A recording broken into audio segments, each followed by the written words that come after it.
Greetings, everyone. Pete Pardo here from Sea of Tranquility. Welcome to another episode of the UK Connection. It's Saturday afternoon or evening, depending on where you are.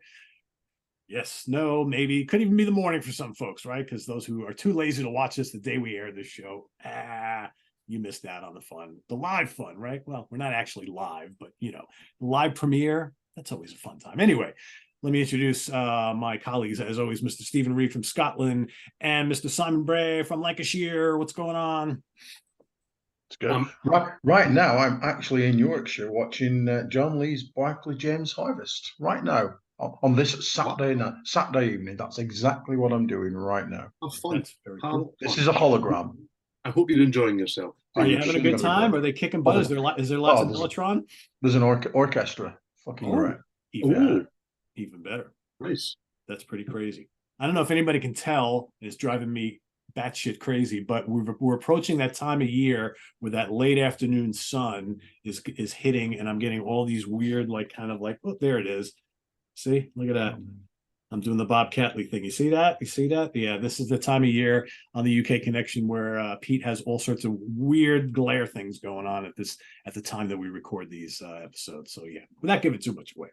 Anyway, today, before we dive into this very cool, very different, this is a first of a deviation from the normal schedule from the last year or so. We're going to do this from time to time. We're going to go into different topics and things. We have to take care of a little bit of business. And for those of you who seem to not like having us talk about beer for 2-3 minutes at the beginning of the episode, wow. You know what? There's a fast forward button. That's what you can use if you're watching the tape delay. If you're watching this live, well, crack open a bottle of water or something else. Get into the spirit. Come on, guys. This is what you do when you hang out with your buddies. You drink something refreshing. You talk about music, right? So I don't think it's too much of a big deal that you sit with us for a couple minutes while we go through this. Simon, kick us off with your beverage of the day. Yes, sir. I'm frightened now. I've never seen it like that. I think I like it. I don't know. Anyhow, I've gone to St. Ives, home of, vaguely, Cornwall, vaguely home of Phil Aston. Yeah, and I've gone for Pud, which is a sticky toffee pudding stout. Love the name. That's hilarious. Yeah, and it's just a sexy little 6.5%. So I've already poured it. So even I can't fuck this up. Let's have a taste.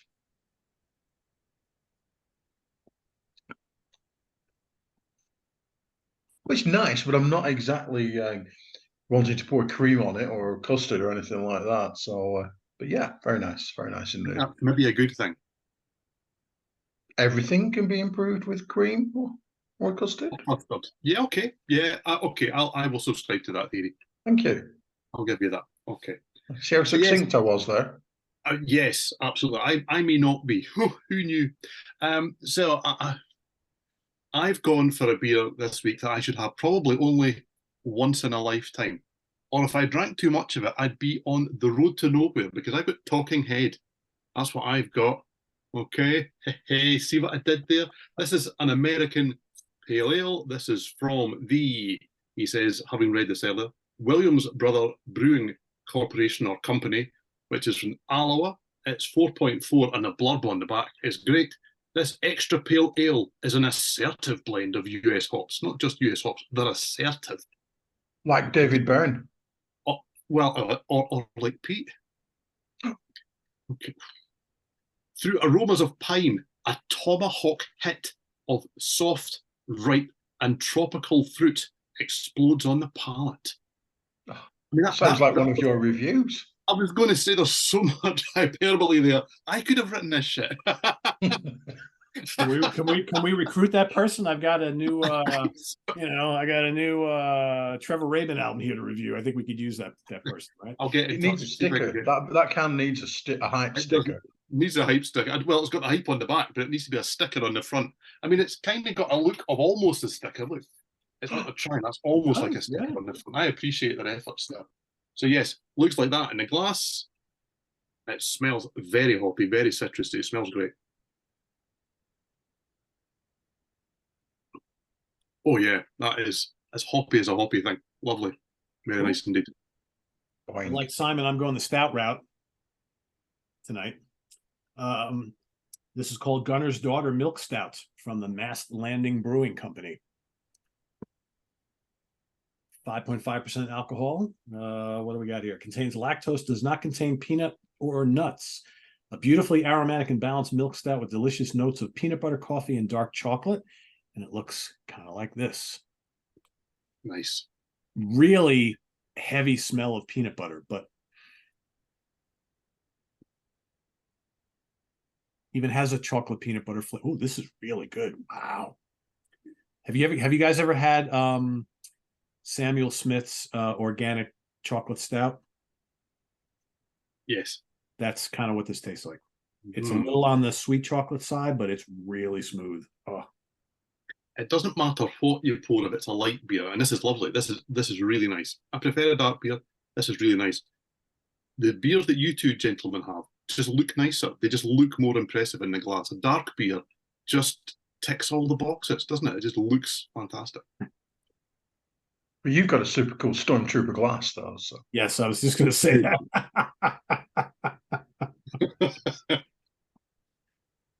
All right. So now that we've got our beers, and cheers, gentlemen. Yes. The topic Cheers. at hand. Stephen, you want to give us a little intro into what we're doing here today? Yeah, well, this idea came about when we were doing the favourite, least favourite wild card of Motorhead, because we touched on Bad Magic at the time, and we can, that's going to be looked back on as a real class way to end a career. We're going to look back on that and go, that's a killer last album. And the conversation, as happens, then kind of, what other killer last albums are there? Yeah. And we went, whoa, there's a show there. So that's what we're doing. We are doing killer final albums. So this is difficult in many ways because it's got to be good. Doesn't have to be the best, okay? Because I'm not convinced I can find many of those at all. But it has to be within an inch of its life, definitively they will not record another album release. That's really the only criteria. And through the week, we've kind of discussed whether we all stick to it or not, Simon, I don't know or not, that these bands have to have released at least 3 albums was kind of what we thought. 1 and done, clearly can't do it. 2, probably not. That stymied me. That stymied me at that point. So yes, 3 or more, and that's the way that it qualifies. So that's what we're doing this week. We're going off-piste and doing something slightly different. Sounds good. Yep. And we'll have some honorable mentions because I have way more than 3, and I'm still trying to decide what are the 3 I'm going to talk about, because there's a few that are like, because there's a couple of mine that I picked where the final album arguably could even be one of their best. Okay. Arguably. So Simon, you want to kick us off with your first selection then? No, I really don't. I really, because I feel like I need to talk wider and then actually mention which ones I didn't utilize, because that would make everything make more sense. Okay. So, what a topic, eh? Yeah. I mean, yeah. you find. I think I like that idea. So maybe we start off with some that didn't quite make the top 3 first. Do we want to do that first? Okay. Yeah. Cool. Because I think when you're thinking around final albums, they can be really, really final because they're dead, right? And they didn't know it was going to happen. They can be quite final because they're dead and they knew it was going to happen, or it could be that, and this is really, really rare. They went, "This is our final album," and then they never made another, and that's very, very rare. Because for about 40 years, you probably could have gone, "Oh, look, ABBA, yay!" And then they made a record 41 years later, didn't they? Yeah. So that's really quite rare. But your Uncle Simon thinks he's sorted that one out. Let's have a look at what I didn't choose, shall we? Yes, I didn't choose Bad Magic because we mentioned it previously. But I remember in the comments, I think it was George Lamia that said, how did Motorhead know it was the final album? Well, if you listen to Lemmy on that, and you read everything that was going on at the time, I think they had a fairly good idea that they probably weren't gonna knock another one out. And Bad Magic's just a great way to go out, and I stand by everything I said about it previously. I did seriously think about Thunder and Lightning by Thin Lizzy. Where's my camera? There it is. And then I thought to myself, without giving too much away, maybe Thin Lizzy are within the sights of the UK connection. I don't know because I don't make up the. Well, I never read the emails, do I? So I don't know. Maybe that'll come up again sometime soon. And then I thought, well, do you know what? Because let me tell you, all my choices are going to be fairly outside the SLT paradigm. I thought, Bridge Over Troubled Water, what a fucking great record. What an absolutely great record. And then I realized, and this is like maybe sacrilege, I don't actually like all the songs on it. I can't hear Cecilia without it being sung by Suggs, which is Oh, you're never. breaking my heart. I know. I'm sorry. I mean, it is a Stone Cold classic, but I jettisoned it because I don't wholeheartedly love it. Love every single song as much as I do some of my choices. So those are the three that I really thought about including, and then didn't. So, yay. Okay, so are we doing all honourable mentions first? Is that the way we're going to? Right. So when I say I was stymied, there was an album I really wanted to include in this because it was a band's final album, or it wasn't because they've maybe got three final albums. Okay, because what I wanted to choose was Shouting and Pointing by Mott. Okay, now Mott technically did two albums, so that immediately was I can't do them. But is this the last album by Mott Stroke Mott the Hoople? And I thought, well, can I argue that in the show? And then I thought, but then it's really difficult not to argue that British Lion follows this. And therefore, if you're going to include one, you kind of include the other. And the British Lion album, but it's not this. So I don't love The Hoople, which was the last Mott the Hoople album. It's a good album, some great songs on it. I don't love it. I do love this, but it just doesn't qualify because I couldn't quite, in all honesty, bend the rules enough to fit it in. It's right on the fence. Yeah. All week this was in. All week this was in because this is an album that deserves to be spoken about. It's lamented in places. I adore it. There we go. So You're normally quite good at going up to the rules and going, way! Yeah, I know. Honestly, I think until yesterday it was in. And then I was just thinking about how will I describe why it fits in. And I couldn't justify without putting British Lion on the end of it. And I thought, okay, can't do that. So the other one that this might have made my three, but in good conscience, I can't choose it because, and I'm not suggesting that he's a liar. I'm not suggesting he's a liar, but he might be. Okay, he might be because this is the last final. There won't be any more Fish albums. Okay, this is Weltschmerz or studio albums, to be fair. Okay, and he's busy putting out other bits from his catalogue from the past and, digitalising them and remastering them and various things and so on and so. Do I hand on heart think there will never, definitely 100%, never be another studio album from Fish? It didn't get in the list, and that'll tell you what I really think about that. Bad Magic, that didn't make it because we've already spoken about it and it is a great album. I wanted to highlight other things. I'll be honest and say that I don't quite love Clockwork Angels quite as much as everybody else does, but it is a great final album. There's no doubt about that. I went for Hypnotic Eye from Tom Petty. Didn't quite get in there.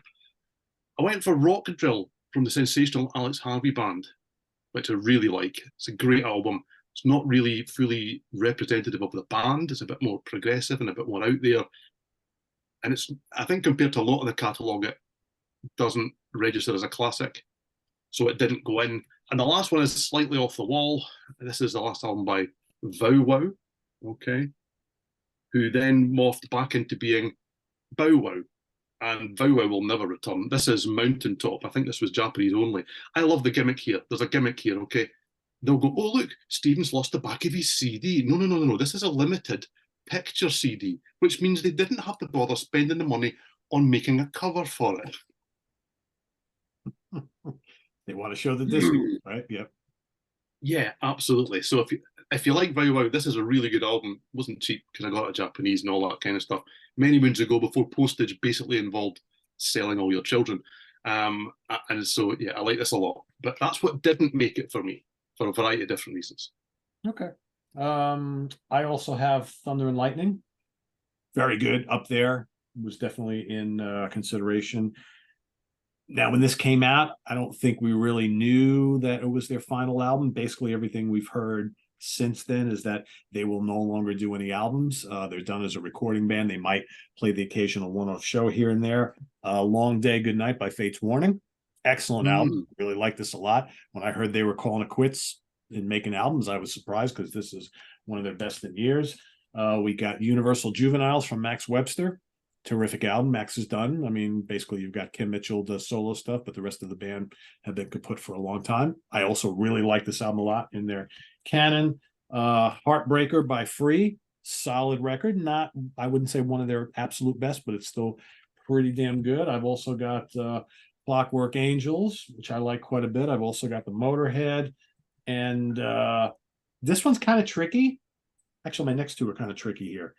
So technically, Stevie Ray Vaughan's In Step was the final album of new material that he recorded when he was alive as Stevie Ray Vaughan in Double Trouble.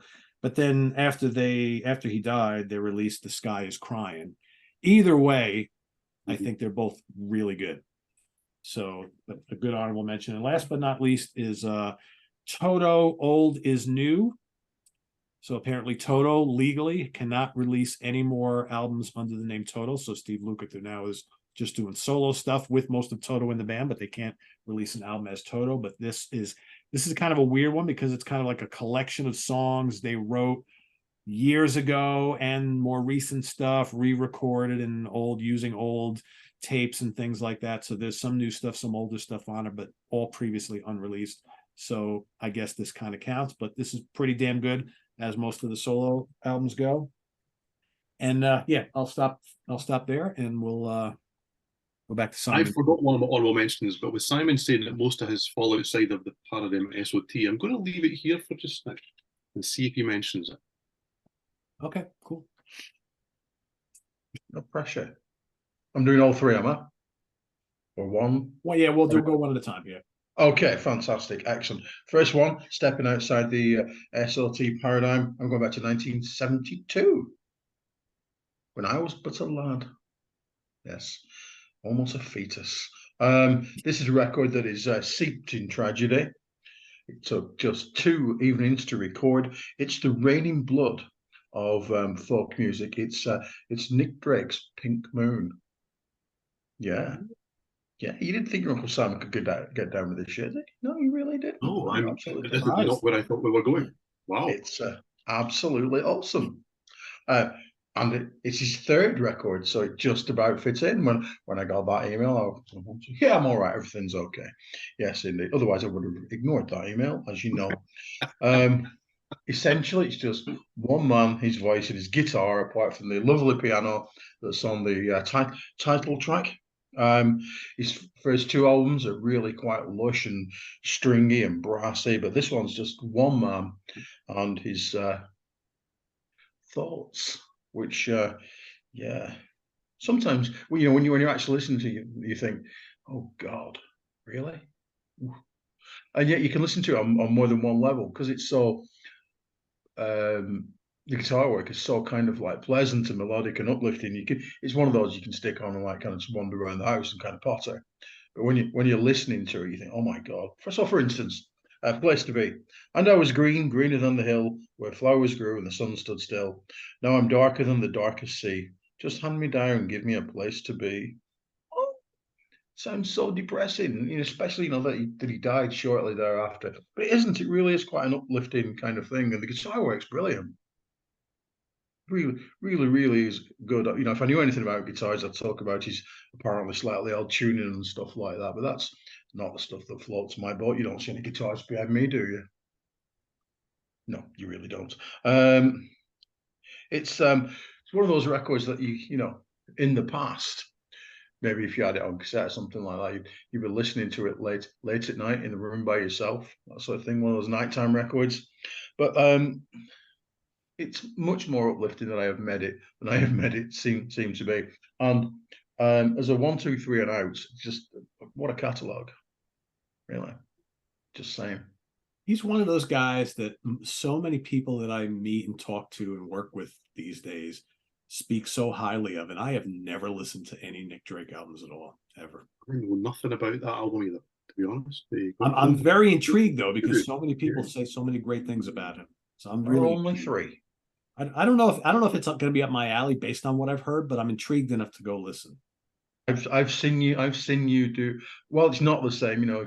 I've seen you do folk music. I've seen you do Griffin, so you can get your shit together with Yeah. it. It's nothing like that. But it's, you know, in working in a similar kind of folky kind of genre. But All right, I'm going to do that. That'll be my homework from this episode.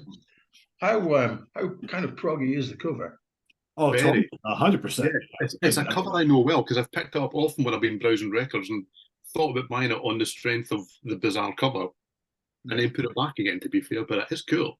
Yeah, it's even got a cool doggy on the back, so you know there is no reason for you not to pick it up next time you see it. Yeah, I'm going to go listen to it. Okay. Steven, what do you got? Okay, so a slight change of pace then. It would appear. My first choice is from 1987. Okay, has anyone been paying attention? This was the first band that I saw live, not the first headliner that I saw live. So anyone that's been watching the show for a long time will know that the band that opened for Dio were Warlock. Okay. Oh, what a great pick. Okay, so this is Didn't even Triumph and think of Irony that. from Wow. 1987. Okay. This is a fun album cover. It's great. It's just absolutely fantastic. Everything about this is just ridiculously phenomenal. Look at this. So yeah, and yeah, same again. There's a kind of a technicality here because there will be some people in the comments that will go, "Yeah, but Doro was just kind of Warlock." Yeah, but one was a band, and I know that Doro came out of necessity because she lost the rights to the name. I get all that. I know she also has the rights back now, and therefore has not gone back and used that. So Warlock are no more in that sense. And Doro has continued the style and the kind of ethos of, especially what this album is about, probably more than the first three, but what she's then gone on to do with what I would view as a solo career. Although there's been a band which has evolved over the years round about it, it has been, in my opinion, it's a solo career, really, more than anything else. But this is just great. So, you know, this is really good from start to finish. You've got some phenomenal stuff on here. I Rule the Ruins. It's just a great, it's just anthems. These are just, you know, punch the air. As the first band you ever saw live, come on. I mean, East Meets West is fantastic. Metal Tango, Für Immer closes the album out a completely different kind of track entirely. It's much more heartfelt and just, it's a lovely way to close out what is quite a thumping album. And I've always loved this. This was where I came in and then worked my way back because I was 14 when this album came out. And it just still ticks all those boxes. It's still really powerful. It still really works. The guitar work on it is excellent. The riffs are great. I love everything about it. It's kind of unsung. It's a bit timeless. It doesn't necessarily sound like it came from 1987. If bands came out with something that sounds like this now, and they do, in actual fact, then we would quite happily accept this as a kind of European melodic power metal album kind of thing along those lines. This was kind of setting scenes, and it's never really given that credit. Warlock in general and Doro in general, respected, but not in that sense. So that's my first choice. It's a great pick. I think it's their defining album, and I think it's the defining album in her entire career. Yep, I'd agree with that. Yeah, that's a great choice. I didn't even think of that. That's a great one. All right, for my first choice here, let's see. All right. So this one just gets in based on our qualifications. And basically, this guy they've had a lot of releases from this dude after he died, but I'm only counting what he put out when he was alive. And it's Jimi Hendrix and it's Electric Ladyland. You know, you can make an argument, and I've often said it, that this is the best of his three albums. Some days I choose The Experience. Some days I choose the second album. A lot of times I go with this one. You know, all of his three albums are amazing. But man, if you're going to go out with a bang, what a way to go out, right? Because he puts this out and then he's not with us long after. But so many great songs are on here. Crosstown Traffic's on here. Voodoo Child's on here. Gypsy Eyes is on here. Burning in the Midnight Lamp. All Along the Watchtower. it's just legendary. So many great songs. The guitar playing is off the charts. This is so psychedelic, so funky. It's a mix of everything. You know, you listen to this and you wonder where he would have gone had he lived even just a couple more years, right? But unfortunately, that was not to be the case. So yeah, lots of stuff released after he died, but I'm counting it because he was still around when this came out, and it's legendary. It's a landmark album. That's my first choice. I'm not a massive Hendrix fan, but that's the one proper full studio album that I would sit and listen to from start to finish. Yeah, I'm a huge fan. For me, he's the first one that came to mind when we thought of doing this. And I almost didn't even want to include him because just 3 albums, but man, that it's such a powerful statement as a last album. Again, no one knew it was going to be his last album, but yeah, you know, you can't ignore it. I mean, it's so groundbreaking. It's so amazing. All 3 of his albums are actually, but yeah. All right, Simon, what do you got next outside of the paradigm? Very much outside of the paradigm. Whilst I don't watch every minute of SLT's output, and I apologise, I have never heard anybody mention this band ever, to my knowledge, on SLT. Maybe they have. This is a band that said, we're not going to make any more records. And for the last 12 years, they haven't. And I think these boys have the integrity to not make anything else, just to shut up and go away.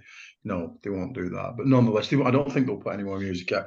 And I am very much a big fan, bigger fan than I actually thought I was when I went back to my collection of, yes, REM. Yeah, I love REM. I know. Hi, Pete. I'm a big fan of their work. Really like them. And Collapse Into Now is a great final album. Do you know why it's a great final album, kids? Because it sounds like REM. Stop stroking your chin. This is Simon's turn. Right. So there came a point after Bill Berry left that REM didn't sound like REM, and that's always quite irritating when bands don't sound like themselves. Am I right? Yes. I give you last week's AOI choices. Just say at least one of those choices. So this really does sound like the band. It sounds, you know, if you're going to go out, you might as well, you know, give the people what they want. Am I right? So you've got Peter Buck's guitars. You've got Mike Mills' backing vocals. Oh yes, you do. You've got the crunching chords of Discoverer. Yeah, what a tune! It's almost as if Around the Sun never happened. And let's just kind of think it didn't. And for you, that most of the catalogue didn't. But do you know what? It's Frenzied. All the Best is Frenzied. Ubelin is gorgeous. Could be from Automatic from the People. All My Heart, which is All My Heart, which is about post Katrina New Orleans, is lovely. Can't make that. How do you make that subject matter lovely? I know not, but it is. You know, Eddie Vedder's on one of the songs. Even I got past that. Oh, I like Eddie Vedder. Nothing wrong with Mr. Vedder. That's the upside of the album, surely. No, tragically not. No, I'm just we're not doing Neil Young, are we? But no, such is life, though. Yeah, Simon's ideas get kicked out the window, don't they? Just saying. Yeah. Me, Marlon Brando, and I. It's got mandolin on. I bet Pete's a huge fan of mandolin. Go and give me that song title again. Sorry? Can I have the song title again, please? Me, Marlon Brando, and I.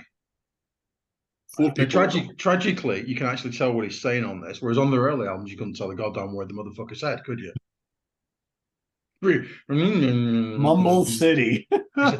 Sounded like a Georgian Harry Kane or something like that. You know what I mean? Just saying. Yeah, I know. The reason why this is such a great album, just to recap, is because it actually sounds like the band in their heyday, and I have 100% faith that they won't come back. And Peter and Stephen, I can tell that you have 100% hope that they won't come back. And you know, as a wise man once said,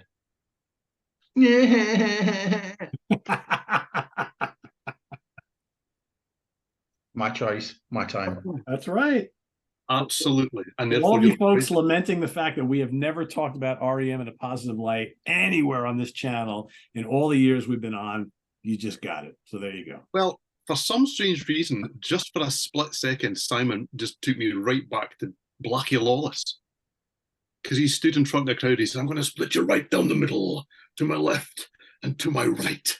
Okay, and that's exactly what Simon has just done in the comments. He's split them right down in the middle to those that are going, what the fuck? To those that are going, at last, I can't believe they finally been mentioned.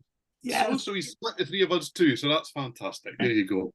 All right. And I won't be able to see those comments until I finish with John Lee's Barclay James Harvest in probably about a couple of hours. Just not until they've finished with you, but until you've finished with them. Good. Keep it that way. Well, in a similar but yet completely different fashion, people are going to see what I put in the honourable mentions and go, so how did he choose these other two albums over those? Well, because these are my choices. That's why. And I've chosen albums that are important to me, okay?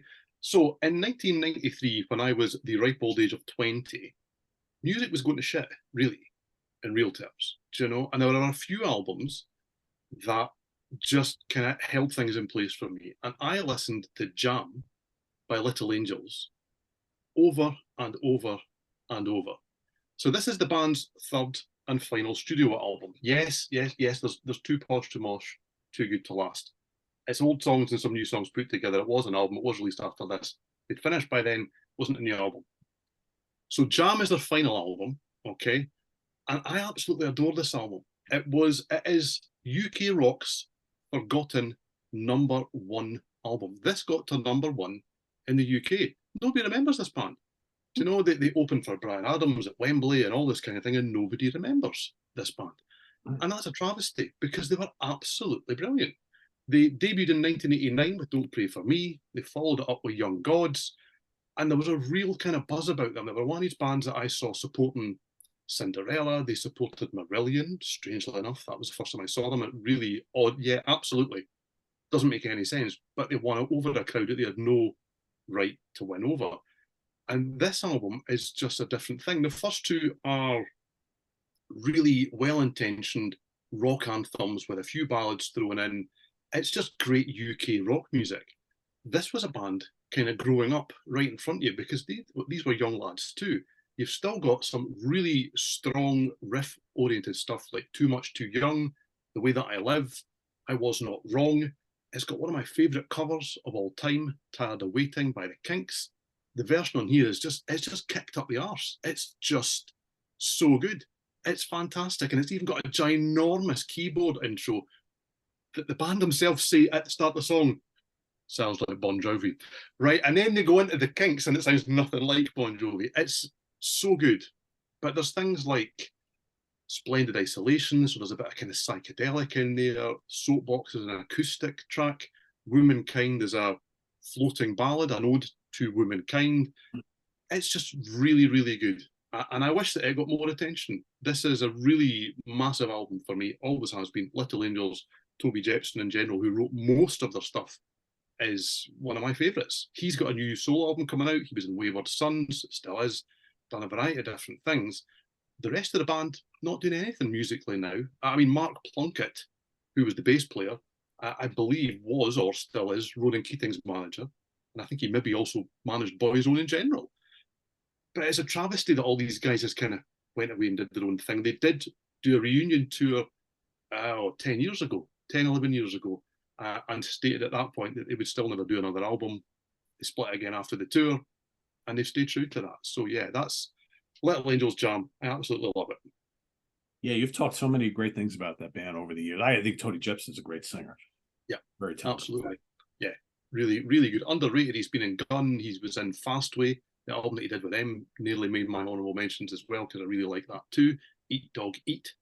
I really like him in general, and he's a really nice guy too. I've had the pleasure of.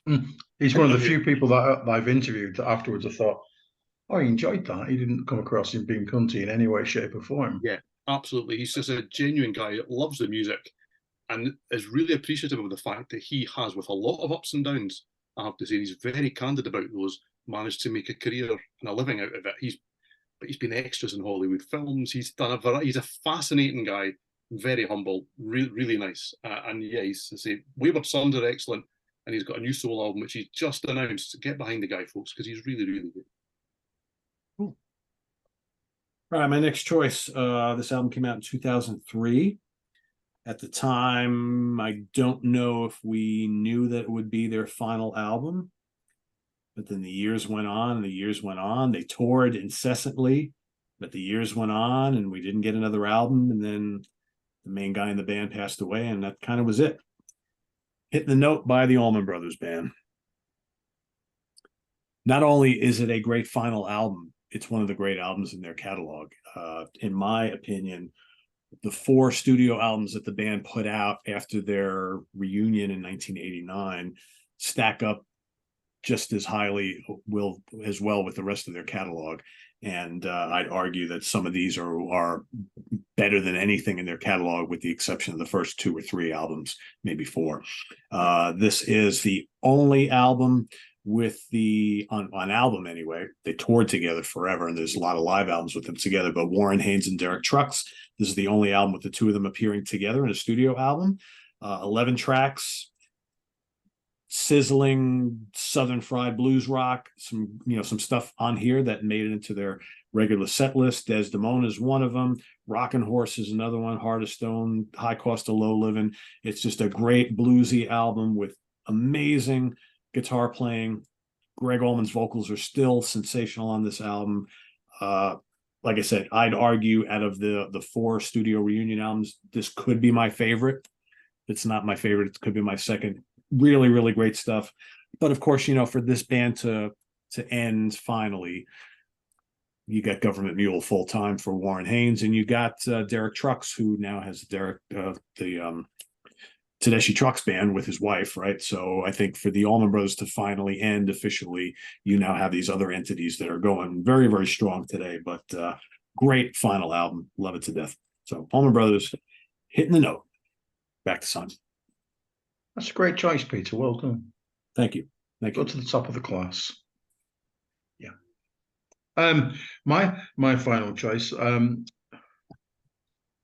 not his best album. It's definitely his last. When I was looking through the comments of the Billy Squire show, I thought, oh, I hope nobody chooses this. And then somebody chose the correct answer, and the correct answer is for me, Warren Zevon's The Wind. What a great record. What do you do if you get told you've got terminal cancer, you're going to die? I would curl up in a ball and probably just like blubber.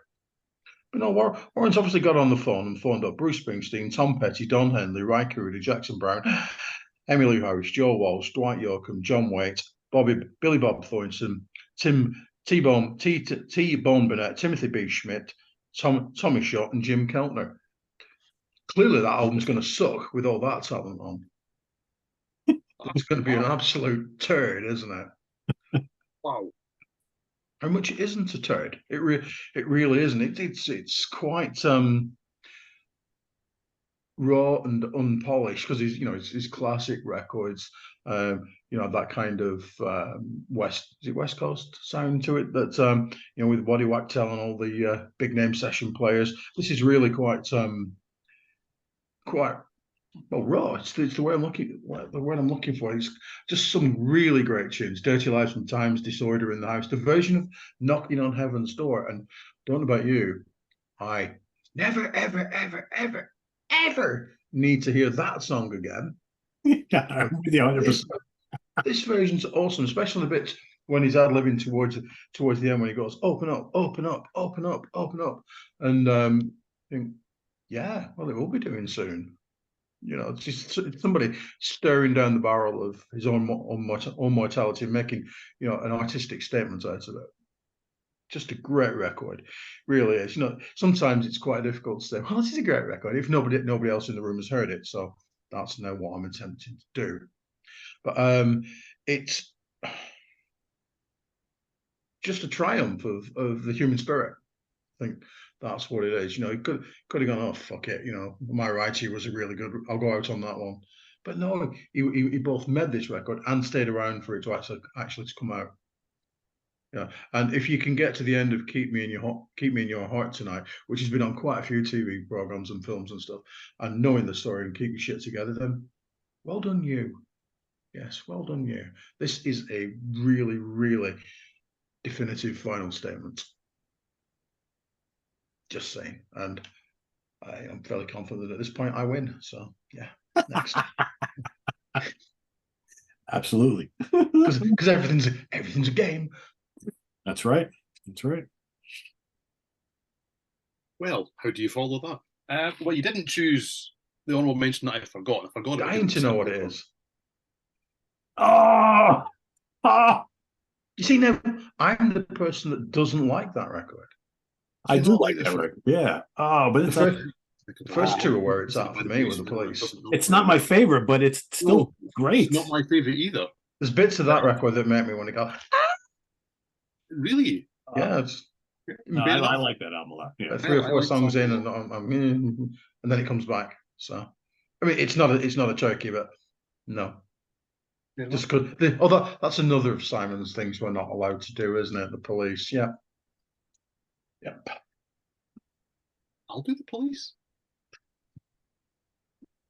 Anyway, moving on then. That's a great. I completely forgot about that one. Yeah, I probably would have picked that, or it would have been in my list of honorable mentions. That's actually where I started, and then went, nope. Fair enough. This has been quite a fascinating exercise, because I would guess that we've all heard the Warlock album. Whether we all have it, love it, own it, whatever. I think we've all heard the Warlock album. Have we all heard the Hendrix album? Have you heard the Hendrix album from start to finish, Simon? No. No. No, so therefore, Warlock is the only album I would guess that will be chosen in this show, not knowing your final choice, Pete, that we will all have heard. How bizarre. There you go. That's quite a thing. But anyway. So Stephen, you haven't heard the Allman Brothers Band? Okay. This is Simon has. As you know, not my wheelhouse. Right. Yep. Okay. That kind of thing, not my wheelhouse. There you go. This has been a fascinating exercise to go through. Do you know? So anyway, my final choice is also an album from a gentleman that knew it would be his final album, and that is certainly represented in the very plain black sleeve here. This is the self-titled Shy album from Shy, released in 2011 through Escape Music. And sadly, Steve Harris, who was the guitarist and chief songwriter, and realistically, although other members, singers specifically, were very much seen as the face of the band, Steve Harris was the heart of the band. He wrote most of the songs. He certainly drove the band on. He certainly kept them together. And I really think that although it's not got Tony Mills on it, who also sadly is no longer with us, this is possibly the band's best album. So, in a completely opposite way from Warren's Eve on, and don't get me wrong, there are some songs on here. I mean, there's songs like Ran Out of Time and things like that. There is some kind of prophetic stuff on here. Warren's Eve on, I think, from what I'm understanding from Simon, kind of looked inwards to make a great album that came outwards. This, to me, is just Steve Harris kind of going, do you know what? I'm just going to do the best album of what I do. And that's exactly what that is. And it's got Lee Small on vocals, who'd probably at that point, he'd been in Surveillance, who were very much a cult act, probably best known for a short period with Phenomena, who by this point had a variety of different vocalists and singers coming and going for a project band that really were never a proper band in any shape or form. But Steve Harris is the star of this. Lee Small does a phenomenal job of filling shoes that a lot of people felt were unfillable. He has the range of Tony Mills, but he sounds much more like a more, not soulful, a deeper Glenn Hughes. I don't know if you know much of Lee Small's vocals, Pete, but I think you'd absolutely love the guy, because, I mean, you could confuse him for Glenn Hughes in places at times. He's not quite got the histrionics. I see that as a plus point, to be honest with you. And I love Glenn Hughes, don't get me wrong. But this is just a great album. It's a great melodic hard rock album with phenomenal keyboards on it from Joe Baskets. Really melodic, really grandiose. They're very kind of string laden in the way that they come across. But Steve Harris's guitar work is just huge on the album. The riffs are fantastic. The solos are great. And it's one of those albums that, I mean, he died of a brain tumor, and at that point, people knew where we were going to go when this album came out. He died basically as the album was released. And it is just such an uplifting statement, because it's still a fun, good time, hard rock album that is filled with anthems, but an awful lot more too. And I must admit that when it came out, because when they changed singers before, they went with a guy called Wardy for Welcome to the Madhouse many, many moons before. Some of it works and some of it doesn't. And to me, Tony Mills was integral to what this band did, but he was concentrating on TNT at the time and various things. And you think, bringing somebody else in for what is going to be a final statement, this is bold stuff. But I mean, there's stuff like Blood on the Line here that's just really, really on the money. It's a great album, and it's another one that just, because of the style and the time that it came out and possibly the label it's on, all due respect to Escape Music, who did a really bang up job of bringing out some really good melodic hard rock that would otherwise probably be ignored, to be honest with you. It just kind of went under the radar. It was my album of the year in 2011, purely on the music, no just kind of sentimental reasons because of what had happened and all that kind of stuff. It's a phenomenal album, and one that I really think people would love if they went out and heard it. So that's my final choice. It's a self-titled album by Shy. And I've never heard that album, and I just was looking it up. I think I bought it from the import racks in 1987. I got Excess All Areas. It's the only Shy album I've ever owned. And I remember I really liked that at the time. And I never bought another album from them ever again. How does that album stack up in their discography, just out of curiosity? I would say that for many, that was the album where they nearly broke. Yeah. And that's probably why it came to your notice over there. It had some singles that kind of got a bit of airplay and various things like that. I think they had a single on the front of Kerrang. I think it was a 7-inch or a flexi disc that had snippets of songs from the album. They got a real push, and it felt like they were one of these bands that were going to go over the top.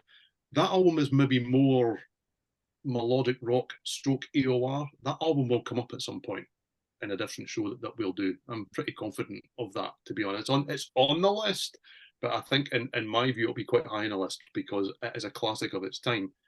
And I'm going to go out there, and Shy fans might go, "Oh, really?" I probably prefer this because I think that it has just a better production. I think it's a bit bolder. I think that it's a bit fuller and richer in its sound. But I think the songwriting is just as strong between the two. But as a band should, 25 years down the line, they have evolved and changed by this stage. And I mean, Steve's the only guy that would still be in the band from the album that you've got by this stage. So they're the same beast, but I prefer that. But I really think you'd like that. I really do. Okay, cool. I'd be interested to hear it. So, yeah, I remember digging the band, and it just they were kind of like being touted as possibly the next big thing coming over from England, and I bought it. I liked it. Never bought another thing from them, and it's like at the time I never heard anything else by them. I never heard another peep.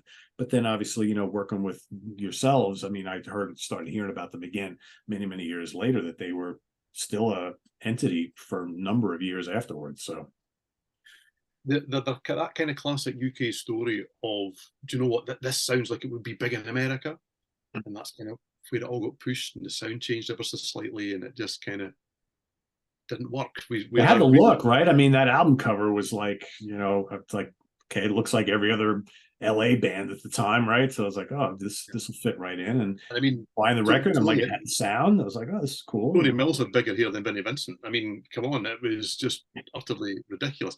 Also worth checking out is the Tony Mills album, or the Siam album that Tony Mills did very, very long ago. If you've never heard that, you'd adore that. It's phenomenal. But anyway, I'm going off on a tangent. All right, so my number one, you can kind of, I knew this band was going to be here, but then depends on how there's two albums that could qualify as their final album. My main pick is going to be their final album that they released while they were still a band. And that's this. Abbey Road, 1969. Mic drop. That's it. To me, this is one of the great final albums of all time. Not only is it a killer album, it's my favorite Beatles album. It's a drop dead classic. Do we even need to talk about the songs that are on here? Probably not. The production's great. So many great songs. You got the little mini suite in there, and just it's amazing. Yeah, it's amazing. And even if you want to say, well, but there was another album, Pete, that came out after that, which is this. This is great too. So regardless of whether, yeah, exactly, regardless of whether you want to choose this one or choose this one, my number one is the Beatles, either way. Granted, I prefer this album. I think as an album kind of put together of stuff they were working on that they didn't finish and blah, blah, blah. This is still really, really good. But as their final album, when they were an active working band, still officially together, to me, it doesn't get any better than Abbey Road. Just amazing. So, I'm sitting here looking at the track list. I'm like, it's just one classic after another. There's no weak moment on it. For me, Golden Slumbers Carry That Weight in the End is that's just amazing stuff. Then you throw Come Together and Oh Darling and all the other glorious things on here. Just amazing. So, the Beatles are like one of those bands that, so many people I know put them at the top of the mountain above any other band. I really love them. I don't consider them at the top of the mountain like most other people do, but I recognize greatness when there is greatness. And this is a great album. This is one of the legendary albums of all time. So, yeah, that's my pick for my final slot, so to speak. This was fun. It's a great album. Sorry. This was fun. I was like, yeah, this was a lot of fun. It's a great album. As you can tell, they nearly made it on my list. I don't know why they didn't, if that makes sense. They were that close that until not long ago they were in the pile, and they've been put to the side. Maybe because I couldn't decide which was the final one. It's hard. It's hard. If we would have done this 5 years ago, Thin Lizzy would have been in my top three. Dropped it, hands down, right? And as you get older, things shift around for you. Bands that maybe you always liked but maybe didn't love, now you love, and blah, so on and so forth. And I think, like, for me, the Beatles have risen up in the ranks a lot over the last couple of years. I still love Thunder and Lightning. It's there, it's up there. If we were doing a top 10, it's in the top 10. But yeah, I don't know, something about the ones that I picked. They're special. I mean, all of us, we pick ones that were really special to us, and that's what it comes down to. And then I think, for me, with the exception, with the Allman Brothers album, that's not their best album of all in their entire discography, but it's really, really good. For me, Abbey Road is my favorite Beatles album. Electric Ladyland is, if it isn't my favorite, it is sometimes, right? So, and I'm sure, the ones you picked also, either they're just really strong or they are your favorite album, right? I mean, it's the last. The whole idea of this episode is these bands that went out with a bang. Doesn't have to be their best album, doesn't have to be our favorite albums, but how many bands, we could go the opposite route here and pick out final albums that really blow. I mean, and maybe we should do that just for the fun of it. That sounds like a show to me. Right? Sounds like a show. Because there's even more to choose from there. Because all of a sudden now the playing field is wide, and we're like, and well, I mean, I definitely think we need to do that show. Yeah, I'm in for that. That sounds good. Do we do it next? Do we give them something else for a week in anticipation of this? I need time to think. Yeah. All right. So we'll go with our regular scheduled program for next. Which I'm looking forward to finding out what that is. He's going to tell us right now. Well, you've both hinted at it. Yes, because the next show that we're doing feels like an age since we have actually done a least favorite wildcard show, and we are indeed going to give you the band that did the Thunder and Lightning album. We're going to do Thin Lizzy. That's where we're headed next. Yes, which will go down like thunder and lightning with our audience, because everybody loves Thin Lizzy. So yes, indeed. So for those of you watching, get your thinking caps on and start thinking about your two favorite Thin Lizzy albums, your two least favorite. I know it's hard. They don't have any stinker albums. And then your wild card album. So yeah, this will be fun. And then we will visit part 2 of this one and talk about those really bad final albums. Sorry to all you bands who will be watching that one, but you know what? Not everybody can be this, unfortunately. Some of them will be dead. They won't be watching. They won't care, yes. No. This has been an education for me. As I say, I mean, I've heard the Beatles albums, but realistically, those are the only other choices that I've heard. The Beatles and the Hendrix. I haven't heard any other choices from start to finish that have been mentioned. Well, I really want to hear the Shy album, and I 100% am going to go listen to some Nick Drake because, you know, Simon just reaffirmed what so many people have been telling me, that like he was a special talent. And again, maybe not someone that would jump out at me as like, oh, this is totally up Pete's alley. But I think I've heard it from enough people whose opinions on music I trust, that he was a special dude, that I'm going to have to go investigate. Yeah. When we see the ranking show, we'll know you've done it. Yeah, you are 100% correct. How many albums does he have, Simon? 3. Oh, that's totally doable. There you go. That's totally doable. One of which is 28 minutes long. I feel it's even better. Within your wheelhouse. Simon, I'm already signing you up. We're going to do a duo on that one. See, there we go. I'm looking forward to the comments on this show. Don't tell us why we're wrong, okay? Because we're not. We've chosen what we want to choose. We're not wrong, okay? Do I expect everyone in the comments to agree with us? No, don't. Go on. Choose your own and tell us why they are a great final album. And let's not go bending rules and all this sort of stuff, because we haven't really here, to be fair. We really haven't, which I kind of thought we would, including me. I very nearly did with Mott, but I didn't. So don't bend the rules. Great final albums. Doesn't have to be the best. Put them down below. I'm really looking forward to what people come away with here. Yep, me too. So this is cool. So we've also got another idea we won't talk about it yet, but we have another idea we've been tossing around as something a little bit different, a little curveball. So and you know, we talked about this last time.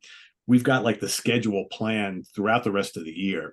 So as we move into 2024, because this year, 2023, we introduced, you know, we've been doing the Melodic Rock Show and we've introduced some new things. So going into 2024, we'll try to introduce some new theme shows that we can kind of put into the rotation to keep the show fresh. Because, you know, with the personalities of this trio right here, anything will be great. So, you know. I may not pay attention, but I've been told that actually the schedule's done for the whole of 2024. You have.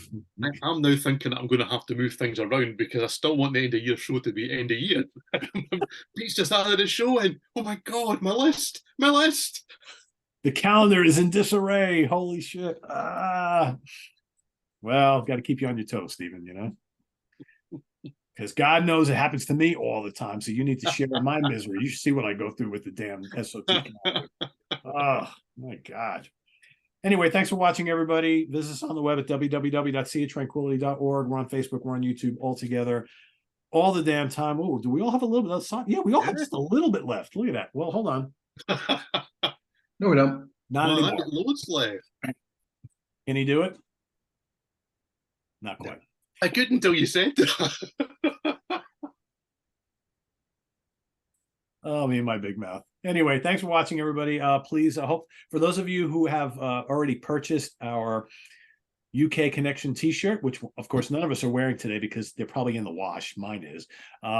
Thanks in advance. I hope you're enjoying those. For those who maybe missed the last episode, we now have UK Connection shirts. Those are available via the SOT merch page. That link is down below, down underneath Steven there in the video description. So thank you in advance for, yeah, I know. So thank you in advance for, I hope you enjoy them. And we'll see you soon here on the UK Connection for Steven Reid and Simon Bray. I am Pete Pardo. Enjoy the rest of your weekend, everybody. Stay tuned tomorrow for Ranking the Albums. Till then, have a good one. Bye-bye.